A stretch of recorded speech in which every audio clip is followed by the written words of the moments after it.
All right, so we are back, and I am, as you can see, fully recovered from our night of fun on Saturday. If you guys don't know, I'm talking about our live streams here at the W.A.D.E Concept. If you're not there watching them, I'm not really sure what you're doing. We had a blast. Things were flowing, special guests all night, and an amazing fight. I cannot tell you guys how much I enjoy those. Speaking of the watch party, we were there to watch Tyson Fury and Deontay Wilder, which we thought this would be a good heavyweight fight. We thought this would be a great way to end off the trilogy. Instead, it was a great heavyweight fight, and the only way you could end off this trilogy. As much as I've been around this combat sports and boxing game, I don't remember being that excited, that hyped for a fight while it's going on and just watching the different chapters unfold. And I think the best term that we could use as we talk about this third fight in this trilogy overall is war. Deontay said if he was going out, it was going to be on his shield. Tyson said he was coming in like a Spartan, and we absolutely got that battle. So how did Tyson Fury win the war? How did he finally put this all to rest and walk away as your WBC Lineal and Ring Magazine champion?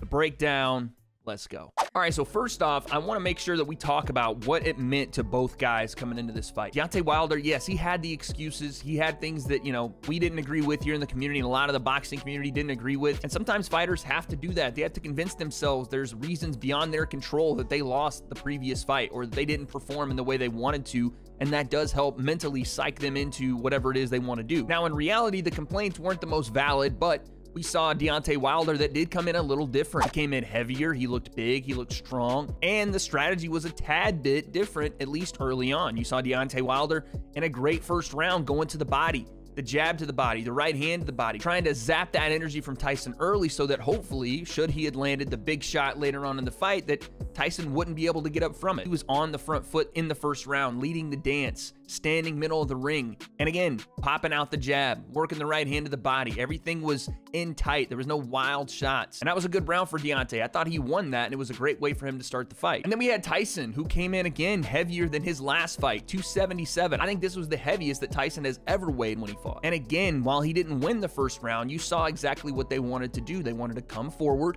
They wanted to lean on Deontay Wilder, hit him with some shots in the clinch, which again, Tyson Fury's clinch work is so surprising for how tall he is, that he is able to maneuver in there and turn angles and find different shots he wants to go to. Every single time they clinched, it was Tyson not only weighing on Deontay, but it was him landing the big time shots that were getting Deontay frustrated or cracking him and putting him down on the ground. And that first crack in Deontay's armor comes in the third round, where again, Tyson Fury coming forward, popping the jab to try to get into range. And once he's there, he was finding ways to get hooks around the guard, sneaking uppercuts. And one of those uppercuts lands big on Deontay in the third round, drops him. It's the first knockdown in the fight. And I thought this was the beginning of the end for Deontay. I thought, okay, listen, he's already getting backed up. The right hand is starting to get a little sloppy. Tyson's starting to weigh on him. He's landing shots in the clinch. He's coming forward, not respecting that power. But boy, was I fucking wrong. Because in the fourth round, Deontay Wilder comes back. And this is, like I said, I gained a ton of respect for Deontay over the entirety of this fight. But a big portion of it was right here, because we saw the last fight. When things started going bad, they went bad quick. Like, they went south, and Deontay could not recover. He could not come back and do anything to Tyson to stop him. And this is why this fight was a little different. Tyson was looking to come out and put the lights out and maybe stop the show right there in the fourth, but Deontay on the back foot, measuring Tyson, slams that right hand down the pipe and puts the big man down. I could not believe this shot. And this just speaks to the power that Deontay has in that right hand. As soon as that shot lands, it was like Tyson Fury's entire body changed. Like, no longer was this big mountain of a man. It was like he crumbled in a heap to the ground. A big knockdown for Deontay. Tyson does rise to his feet. They keep going. Deontay catches him again, and this time in the clinch. This one's a big time shot for Deontay. Right hand over the top, catches Tyson, puts him down again. And I do want to say right here, a lot of people are complaining about the slow count. It is a 10 count in boxing. It's not a 10-second count. It is a 10 count. If you were to make this count a continuous 10, Tyson still rises at, I think, 8 or 9. So the slow count wasn't a massive deal for me. I thought Deontay's knockdowns later on were also slow counts, but again, not a big deal to me. Tyson does rise. He makes it out of the fourth round. And Deontay Wilder, that was his moment. He had to put Tyson away there because, and Tyson Fury says this, if you ask him anytime, how does somebody beat Tyson Fury? You better knock me the fuck out.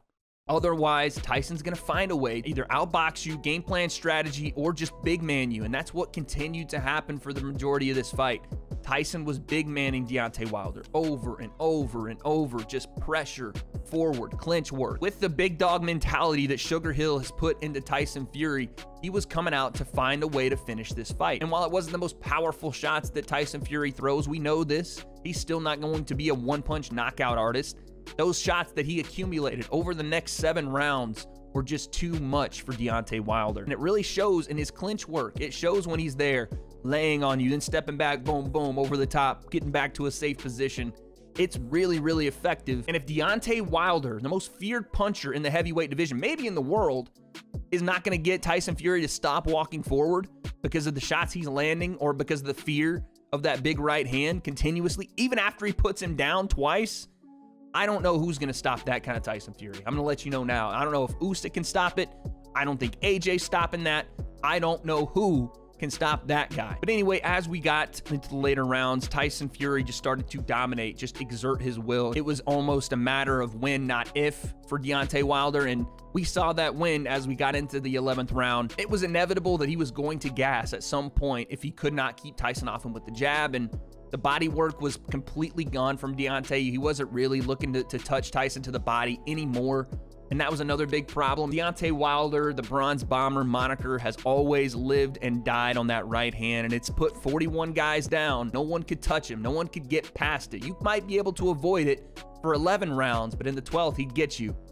Unfortunately, Tyson Fury was that one man that could take it, not avoid it, but could take it, get off the canvas, and continue to fight. 11th round, Tyson Fury coming forward once again. Big right hand over the top. Sends Deontay to the canvas. Referee doesn't even start the count. He just waves it off. That's it, and that's all, folks. Tyson Fury wins this trilogy, but more important than that, things can turn around, and Tyson showed that. I mean, personal experience for me, there's times where I just did not think this YouTube thing, this commentating thing, the thing that I wanted to do most, talk about combat sports with you guys, was ever going to work out. And there's times where I still don't know if it's going to work out. And someone like Tyson Fury, struggling with his mental health, thoughts of self-harm, and coming back to not only come back to boxing, but to live a healthy lifestyle, lose 100 pounds, find a goal, chase that goal, and become a better man for it, and create better men across the world, which I'm trying to be just by watching a guy like that perform. That doesn't get your blood pumping, the goosebumps all over your arms, and make you want to go out and chase whatever you want to do. I don't know what to tell you, but that is something special, and congratulations to Tyson Fury. I will give Deontay Wilder the credit he deserves for a guy that, again, we talk about Tyson Fury's story. Deontay Wilder, you know, working, what was it, 4 or 5 jobs, trying to provide while trying to be a heavyweight boxer and getting to where he's gotten to. He's one of the top 3 or 4 boxers in the world. At his weight class, you can't knock that. Respect to Deontay for coming in, switched on, ready to go. He really wanted to win this fight. He trained like that. He came out, he fought his fight, and continued even when it wasn't going his way until the very end. So there you have it, a heavyweight war, a trilogy finally come to an end, and Tyson Fury, in my opinion, won this battle, won this war by working in the clinch. Tyson Fury with Sugar Hill is a dangerous combination that I don't know if any heavyweight in the world is going to figure out. And I think the only thing both guys deserve to hear from us, because as fans, we've asked for this for so long, is thank you.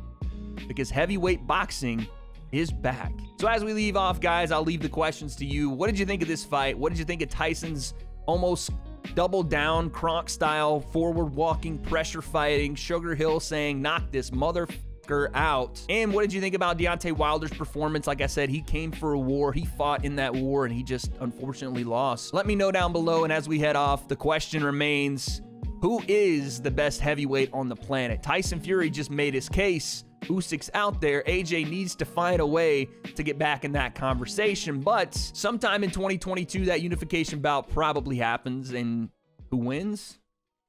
I guess we'll find out.